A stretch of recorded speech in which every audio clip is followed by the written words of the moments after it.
अंधेरा, ठंडी हवा और लहरों की भारी गूंज। गौरव की आंखें खुली। चुप्पी इतनी गहरी थी कि उसके कानों में दर्द हो रहा था।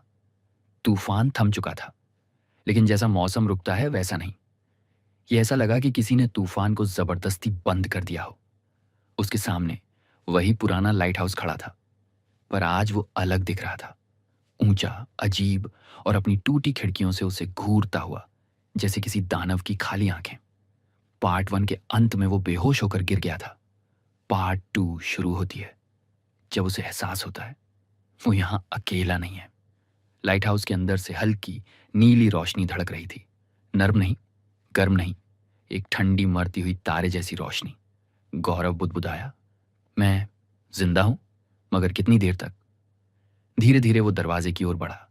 दरवाजा खुला था, न टूटा हुआ न जबरदस्ती खोला गया, बस खुला, जैसे उसे अंदर आने का न्योता दे रहा हो। अंदर हवा भारी थी, इतनी भारी कि सांस लेना मुश्किल हो। हर आवाज, पानी की टपक, लकड़ी का हिलना, दीवारों में टकरा कर फुसफुसाहट बन गई। सीढ़ियों के पास पहुंचते ही उसकी नजर धातु पर उकेरे गए निशानों पर पड़ी।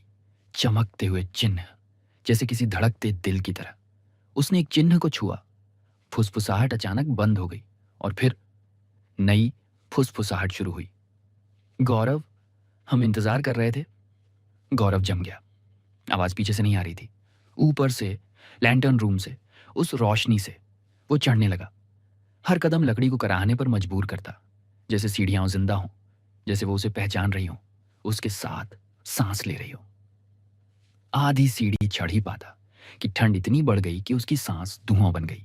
उसे महसूस हुआ कोई उसके पीछे है। वो नहीं मुड़ा, क्योंकि अगर वो मुड़ता उस चीज का चेहरा भी होता और वो उसे नहीं देखना चाहता था।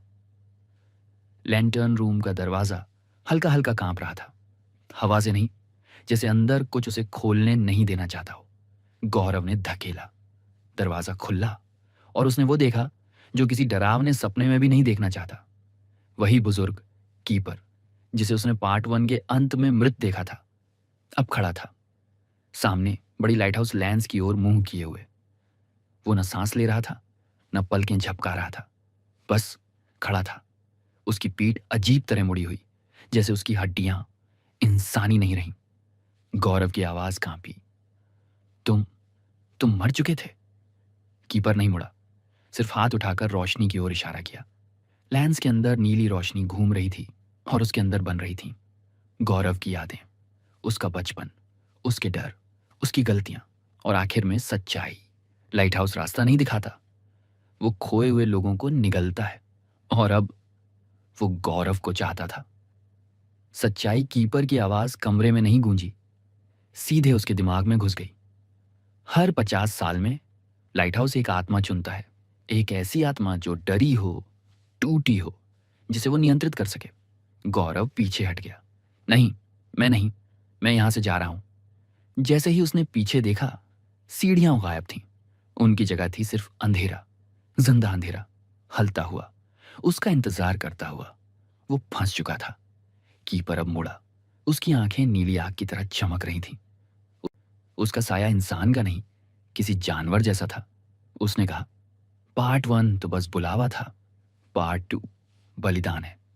लाइट हाउस की लेंस घूमने लगी, धीरे, फिर तेज, फिर इतनी तेज कि कमरा हिलने लगा। दीवारें पिघलकर काली लहरों में बदल गई। छत में चेहरों की एक भीड़ चीखने लगी और फर्श से हाथ निकलकर गौरव की टांगें पकड़ने लगे। वो छूटने की कोशिश करता रहा, चिल्लाया, खींचा, लड़ा, मगर लाइट हाउस उससे कहीं ज्यादा शक्तिशाली था। कीपर उसके सामने आया, एक कठपुतली की तरह मुड़ता भी करता। या तो रोशनी को स्वीकार कर, या उसके अंदर समा जा। नीली रोशनी भड़क उठी। गौरव ने आखिरी निराश कोशिश में अपने हाथ रोशनी की ओर बढ़ाए। जैसे ही उसकी उंगलियां छुईं, सब चमक गया। फिर कुछ नहीं। कुछ पलों बाद लाइट हाउस बाहर से जगमगा उठा। अब रोशनी नीली नहीं, धधकती सफेद थी, और अंदर, जहां पहले कीपर खड़ा था, अब वहां गौरव खड़ा था, बिल्कुल स्थिर, बिना सांस के। आंखों में वही नीली चमक, और लाइट हाउस धीमे से फुसफुसाया, नया कीपर चुन लिया गया है। अब जब भी कोई खोया हुआ जहाज तट की ओर आता, उन्हें सुरक्षा की उम्मीद नहीं मिलती थी, उन्हें दिखती थी गौरव की रोशनी, ठंडी, पुरानी, भूखी, और जो उसे फॉलो करता वो कभी लौट कर नहीं आता।